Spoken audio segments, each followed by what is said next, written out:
And so now we can, we have some people, some licensed electricians that can come in and give you prices on it. Whoa, whoa, whoa! That's not what we.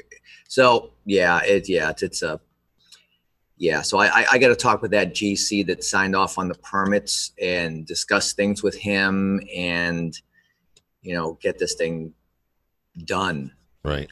It's annoying and frustrating, but I thought it was going to be a good contact for future stuff because we are looking to grow and expand and do more flips. But the challenge is, finding good contractors that don't want to charge insane prices for work. That is a challenge. That's for sure. Mm-hmm. Yeah. What do you see? Do you see a reason for the fees being so high? I mean, can you work around that by negotiating better deals? Am I realistic there? What are your thoughts on that? Man, that's a tough one because we've had a lot of licensed electricians come in, and I think maybe because they're just so busy, they think they can charge way above national standards. Right. Because I have a program that is based off of, you can go on national standards, Florida standards, or you can pick whatever market, okay, to adjust for pricing, and they're coming in at double like what the Florida standard is, which is crazy. Double that's kind of, that is kind of crazy. Yeah. Well, some are like 1.5 times, but this is kind of my one of the reasons why I like notes. I'll be honest with you. Yeah, it's making me reconsider some, getting into some different things as well. I mean, I enjoy doing what we do, but it's more of a challenge now than it's ever been. Maybe because that the market is so good and people are just deciding to charge whatever they want because they really don't want the work. Because back when I was doing surveying and engineering, we were getting calls for surveys and like, okay, we don't want to do this, so we're going to throw out $5,000 on something that we normally would charge $750. And they say, okay, when can you start? Whoa. We threw out that ridiculous price because we didn't want it, but okay, you're going to pay $5,000 on something that we would normally charge $750. Yeah, we'll go ahead and do it. We'll change the schedule around. So I think that's kind of what's going on. That makes sense. Guys, back in the day when I used to flip a ton of houses, I had a big team. And part of the problem you'll run across, I'm going to go ahead and mute you, Eric, is exactly what Eric's experiencing. The contractors, they come in, they bid, whatever, and it's very difficult to come in and be successful on the back end when the contractors just are, they say it's going to be $5,000, and then when they come to do the job, it's going to be 10. That's kind of hard to negotiate for on the front end. So these certainly are challenges, but know that you can work through these things. And part of it is, this is why I'm so diligent about working really hard on the front end. And maybe when things get like this, maybe changing the way, this isn't going to obviously help Eric because the deal's already negotiated, but I'm just throwing out suggestions for next deals. Not that he did anything wrong, but there's a lot of things especially when you're doing rehabs, that you just can't plan for. You just can't, because things will change. You may open up a wall, find termites. You may get into an electrical issue, find whatever. One of the things I've done in the past is think about, this is one of the benefits of taking properties and getting on title creatively. Maybe working something out so when you win, the seller also wins. In other words, listen, we're going to go ahead and transfer title because we need to do that. And we're going to rehab this property. And when we sell it, we're going to split the revenue with you, or we're going to maybe do a land trust and do an equity share or a joint venture or something like that, so that everybody shares in the wins and everybody shares in the losses. Now, those deals, if not structured properly, can get very, very sticky, granted. But here's a classic case of, you don't know it unless you try it. And as long as your scenario solves the seller's problem, why not give it a roll? Because I don't think this contractor thing is going to get any better anytime soon. I think that the cost of contracting is going to continue to soar. Right now, there's a lot of opportunity for them to make money. Runs the prices up. Well, when the opportunity starts backing off, which it's already starting to, from what I'm being told, They're still going to charge even more money. Some of them are, because they don't have enough money, because they don't have enough work. And then they're going to realize that that's not going to work. And then the prices are going to plummet quickly. But when the prices plummet, the quality sometimes will tend to plummet also. So if you guys are doing rehabs, and I know a lot of you are going to say, oh, that's crazy, that's ridiculous, that never work, I can't afford it, it costs too much, whatever.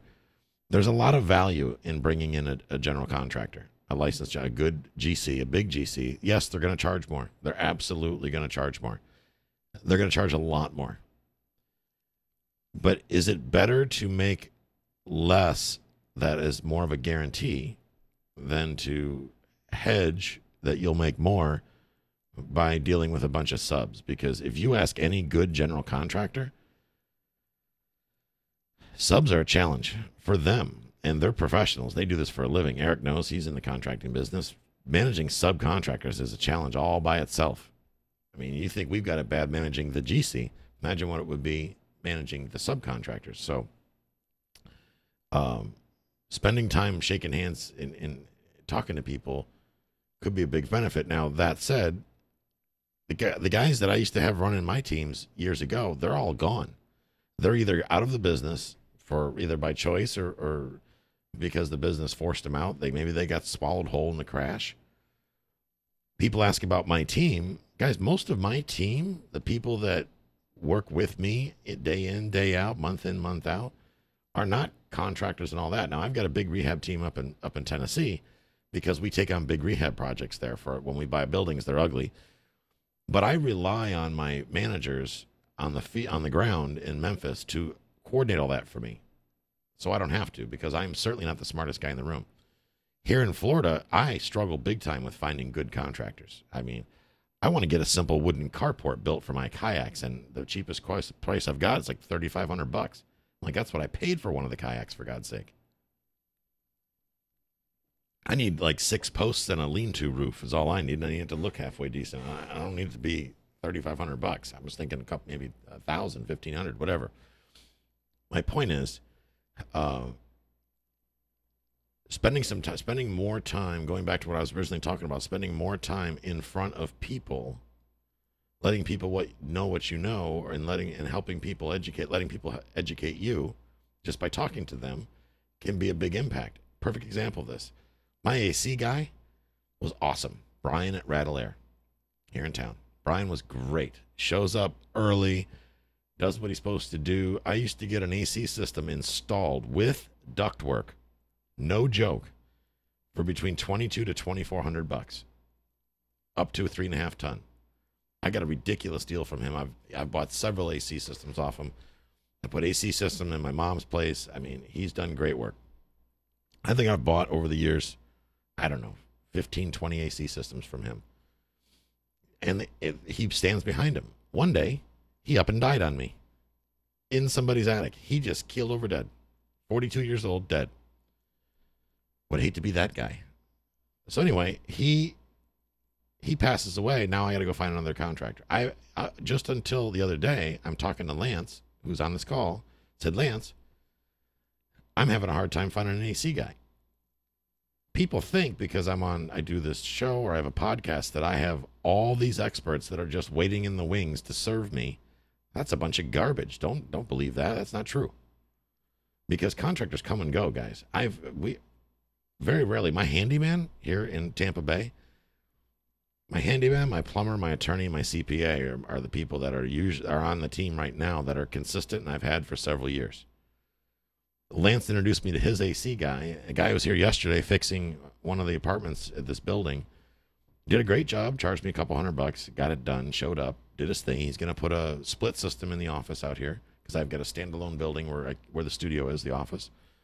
So just working the network, folks, made a huge deal, huge difference. Oh, Brian was your AC guy too? Oh, so sorry to hear that. It wasn't your attic, was it?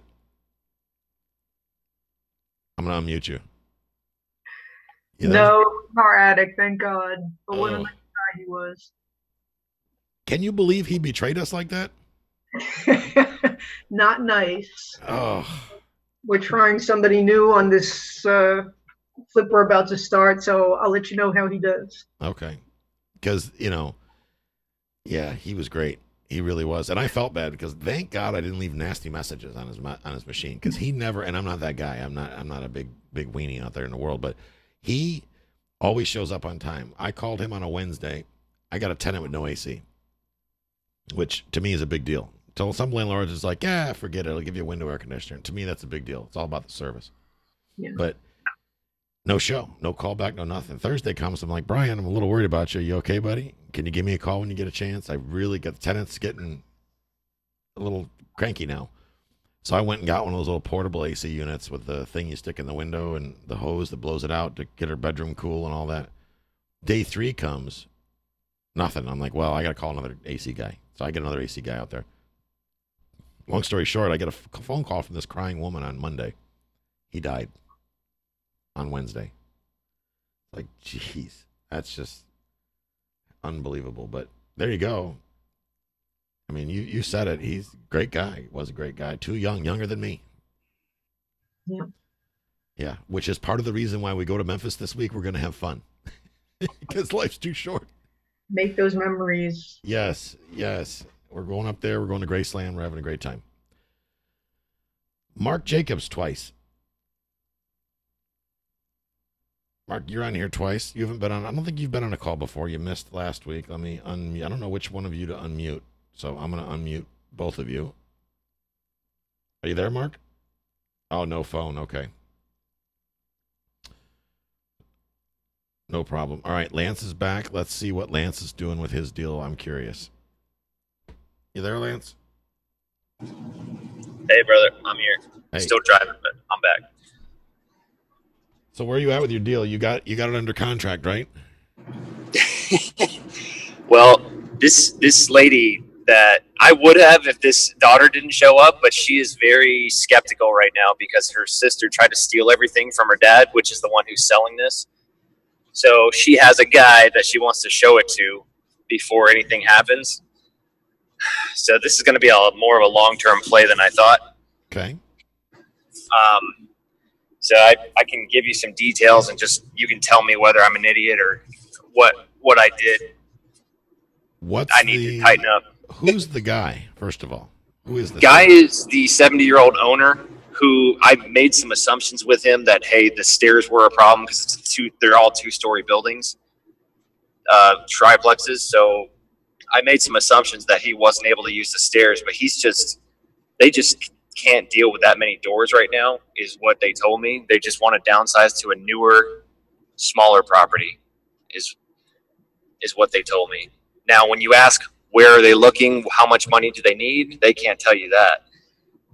Okay. So let's back up a little bit.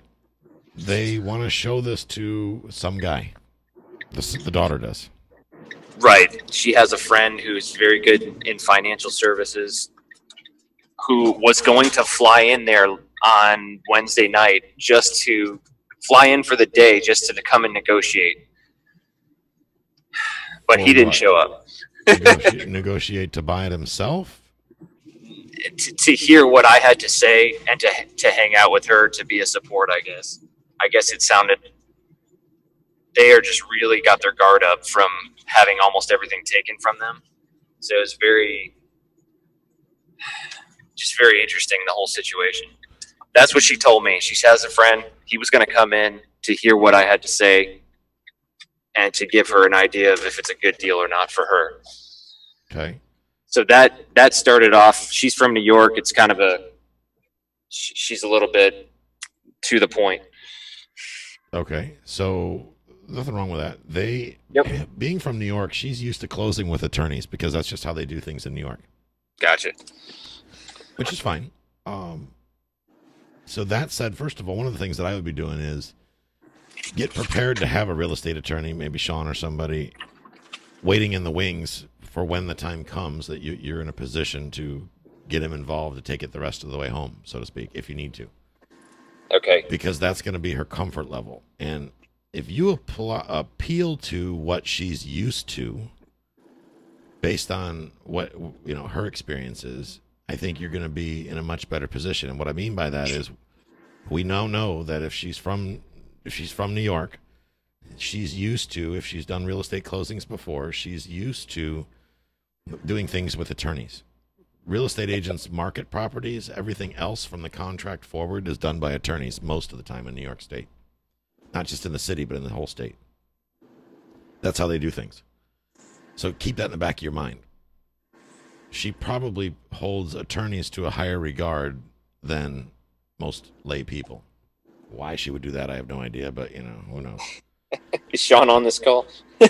Yeah, and like Eric says, traditional people get freaked out if an attorney's not involved. You're absolutely right. That may be a comfort place for her.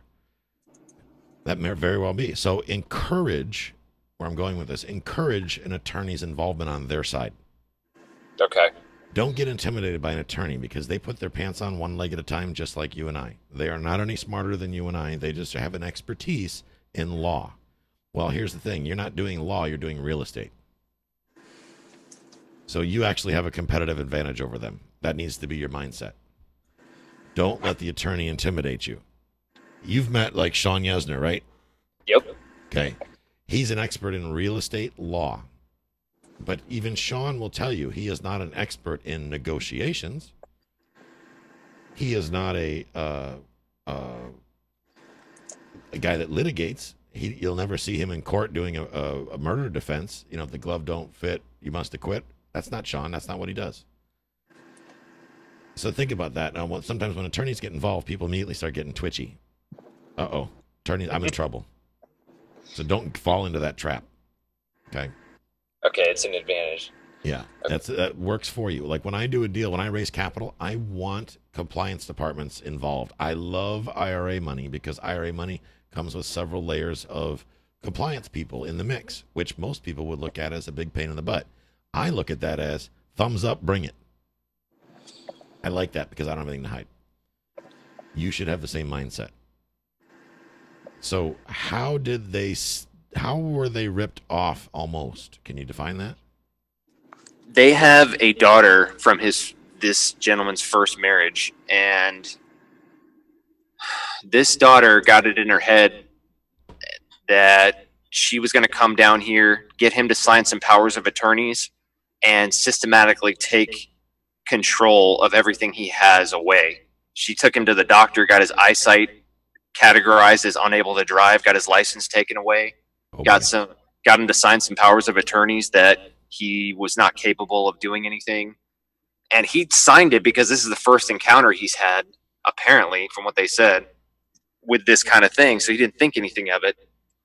Well, this all came to a hilt when he went and stayed with this daughter up north. And I've been calling this guy for 2 months. So I wondered why he wasn't returning my calls. Come to find out, he was being held hostage at this daughter's house.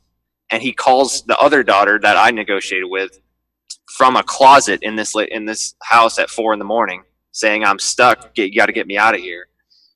So the daughter comes to the rescue as he's sneaking out of the house with his 2 suitcases. That daughter catches him, and the cops get called, and the whole thing blows up. And the cops say, "You can't keep your dad hostage here." Yeah, I think. So he flies back home, and the daughter, who just heard about all this happening, goes, "I better go fly back down and make sure she doesn't try to pull any more crap." Come to find out, she unravels all these power of attorneys that she came down here and signed with his lawyers. And the only thing that saved them was the fact that some attorney, whoever wrote this power of attorney up for one of these documents, they put 2017 on there. They put the wrong date, essentially, is what happened for something that should have been backdated. And that made it all invalid. So everything unraveled because of one mistake. Otherwise, it would have all been gone. Wow, that's an interesting one. So at this stage of the game, do you have any idea who's legally in control of this property? Right now, this daughter that saved him put herself on as the manager of the properties, and she put herself on as power of attorney for him. And she's essentially living for a couple months with him until they figure this out. Who's on deed? That is what I couldn't get a look at. I know she's listed as manager. I don't know further than that. I maybe need to do some diligence on that.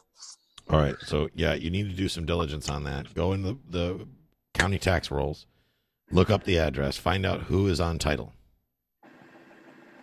Because you need to be dealing with the person that's on title. And if the person on title is the old man, and there is a question as to his mental capacity, I would be very cautious moving forward with the old man. We recently had this come up. Jill did, actually. She's working with a buyer where their mother is buying, and the mother's like, I don't know, 80 years old or something or other. The mother's having dementia, something wicked. So she starts displaying the symptoms of dementia. Not that we're psychologists or psychiatrists or anything, but she forgot that she bid on a house, and then she said that we bid on the wrong house, and then she's just not in her way. So at that point, we had to reach out to the kids, the adult children, and say, guys, we can't proceed with this with your mom. Can't. Because we don't feel that she's in a position to sign a contract and fully understand it. Ethically speaking, we need to back away because we wouldn't want to encumber her without her being in full mental capacity to understand what she's signing. I mean, she wants to write cash contracts. None of us need a sale that bad. You don't need an apartment building that bad. If you've got two siblings, whether they're step siblings or whatever, and there's obviously some sort of question over who owns what or who controls what, I would make sure first, before you proceed, that you do more diligence to find out exactly who has legal authority to sell. Okay. And if that's the old man, I would caution you to be very careful how you proceed, because it would be unfortunate if you shelled out a whole bunch of money for inspections and whatnot to somebody that suddenly forgot that they ever signed a contract in the first place. Okay. You see, in Florida, and I'm not an attorney, but you can sue for specific performance, and you can sue for this, and I can sue Eric because I don't like his black shirt. But that doesn't mean anything's ever going to shell out. That's going to play out. At the end of the day, most judges they're not going to force anybody to sell anything, and you're not the kind of guy that would want to force them anyway. And neither would I be. So it may be beating a dead horse, so to speak, or chasing a dead lead, if there's a question over who's in charge. Okay. But that would be my next step. Who absolutely has control over this property? Who has the ability to convey deed? And then based on what you discover there, it would tell me how I would proceed. All right, perfect. And there's nothing wrong with, guys, if you're doing these negotiations, especially if you're dealing with older folks, this is going to come up. You don't ever want to be in a position where somebody cries victim and you're on the other end of that. You're going to lose. The court of public opinion will convict you of being a scumbag, even if you're not guilty. So, in my opinion, the best way to proceed cautiously in cases like that is to find out who constructively owns the property. Okay, that's easy to figure out. Go on the property appraiser's office or your local tax rolls, whatever. Look up the owner. If you find there are other decision makers in the mix, children, aunts, uncles, sisters, cousins, the cat, whatever, those people should be involved in the negotiation if they're decision makers. You got to have all the decision makers present. If you can't have the decision makers present, do not even start down the road of negotiations, because when you do and not everybody's there, when you leave, they will talk amongst themselves. I guarantee you that none of you will remember every single thing I said today, even if I give you the recording. So that said, you don't want them to ad lib for you and fill in the blanks. So you keep everybody together and go that route. And when there is a question of who owns it, step back a minute and figure that out first, because your time is valuable. So let me ask you real quick. Yep. I just looked it up while I was listening. Yep. It's in an LLC. Okay. And going deeper than that, I know she's listed as manager of the LLC as well. Any thoughts on that? So go to sunbiz.org. And then look at percentage. Okay. Look at the most recent filings. Is it a single member LLC? Is it a multiple member LLC? Are there stocks certificates issued or not? That's probably not going to tell you that. And this is something that if it's a question, I would run it by a real estate attorney. Okay. Like somebody like call Sean or somebody like that and run it by them and say, here's the situation, 123 Anywhere Street. I'm dealing with Tanya Smith. Am I dealing with the right person from what you can tell? Yes or no? Okay. Because don't be surprised, folks, if people will sign contracts on properties they have no interest in whatsoever. I mean, hell, wholesalers do it every day. Realtors do it every day. Everybody does it every day. But when somebody decides they're not going to sell, that's when it becomes a problem. And you're not going to legally force anybody to sell anything. I don't care what the gurus tell you about. You can file, record against the deed, whatnot. You get that in our county in front of a judge, good luck with that. I'd be surprised. I'm sure that they've probably awarded a few, but I think if somebody cries foul, it's not going to work out for you. Just my opinion. That's just in general, not talking about Lance in general, but talk about everybody. So does that help, Lance? Yes, sir. It says title manager CEO, and then just title manager for the old man is title manager CEO, title manager for the daughter. Okay, so you've got two managers. So then the next thing would be is the default to the operating agreement. And don't be afraid to say to them, I would like to see this is titled in an LLC. I can see that. My attorney is going to want to review the LLC's operating agreement to clarify exactly who has what rights in this property. I would be doing that, frankly, before I go under contract, just to make sure I'm under contract with the right person. Okay. Who has rights? It's a simple thing. I mean, it really is. They can figure that out in about 5 minutes. Got it. Nothing wrong with asking for that documentation. A lot of people will be like, that's my private business. I'm not going to tell you. Well, you need to be more constructive on figuring out a way to get that information out of them, because they're going to have to be forthcoming with it if they plan on transferring title. Got it. What other deals have you been working on since then? And don't tell me none others. I've been making calls. I'm still working on this pre-foreclosure deal with my I'm not even sure what to say, who this is, but been working on that with another person. Okay. And there's no auction date, so it's just been kind of willy-nilly, just kind of out there. There's a squatter in there, not much happening as far as trying to get the numbers from the bank to say or get the construction figures to the bank for an estimate so they can come by and say, here's what we think it's worth, here's what you think it's worth. What are we going to do here? Right. The goal was short sale, and I've been hearing a lot about short sales not happening these days. No, because the banks they don't have the motivation to do a short sale. They'll just take the property back. Yeah. And that's so the thing. Go ahead. No, you go ahead. That's what there's just no date scheduled. It could go on for 5 years, and it's still in the owner's name, which is how we got her to sign the papers so we could get the liability off of her. But they're not moving the bank is not moving their feet very fast. I'm not surprised one bit. Yep. I frankly won't take a short sale listing in this day and age. I've had a couple people offer them. Interesting. But they're just not worth the time, because very rarely do they pan out. The banks are up to it, guys. When they do a short sale, they want an arm's length transaction. There was a case recently I read about, I don't remember what state it was in, to where they found out it wasn't arm's length. The bank screamed fraud, and they won, and somebody went to jail over it. So be careful out there doing short sales, because they're supposed to be there's 15 different definitions of what arm's length means.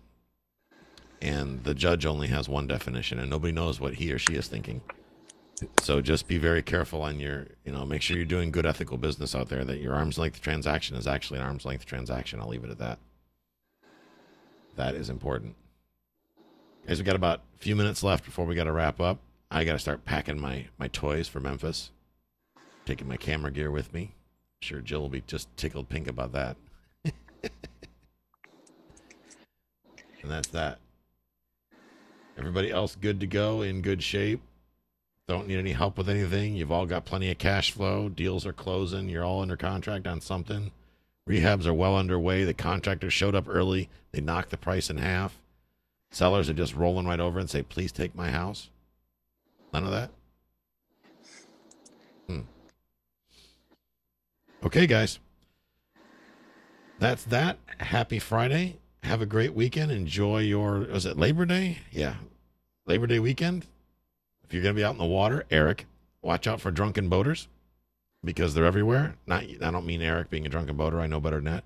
But I'm worried about Eric and drunken boaters running into Eric with those jet skis doing 90 miles an hour across the water, half in the bag or stoned or whatever.